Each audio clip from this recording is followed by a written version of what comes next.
అన్నదాతల ఆత్మహత్యలు పెరుగుతున్న నేపథ్యంలో జాతీయ రైతు విధానం ఎన్పీఎఫ్ ను పునః పరిశీలించేందుకు నిపుణుల కమిటీని నియమించనున్నట్లు కేంద్రం సుప్రీంకోర్టుకు తెలియజేసింది. 8 ఏళ్ల నాటి విధానాన్ని పరిశీలించి అవసరమైన మార్పులు చేసే దిశగా యోచిస్తున్నట్లు కేంద్ర వ్యవసాయ శాఖ వెల్లడించింది. కేంద్రం తరపున కోర్టులో అఫిడవిట్ దాఖలు చేసిన వ్యవసాయ శాఖ కార్యదర్శి కమల్ అరోరా అందులో నిపుణులతో పాటు రైతులకు స్థానం కల్పించనున్నట్లు చెప్పారు.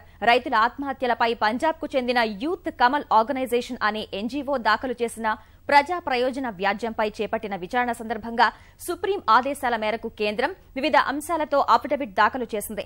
గతంలో రూపొందించిన ఎన్పీఎఫ్ ప్రకారం వివిధ పథకాల కింద కేంద్ర రాష్ట్ర ప్రభుత్వాలు రైతులను ఆదుకునేందుకు పలు చర్యలు తీసుకున్నాయని తెలిపింది. నష్ట నివారణ చర్యలు, కనీస మద్దతు ధర, ఉత్పత్తి పెంపు వంటి తదితర అంశాల్లోనూ గత విధానంలో చేసిన సూచనలు పరిశీలిస్తున్నామని, రైతులను ఆదుకునే దిశగా అన్ని రకాల చర్యలు చేపడతామని కేంద్రం హామీ ఇచ్చింది.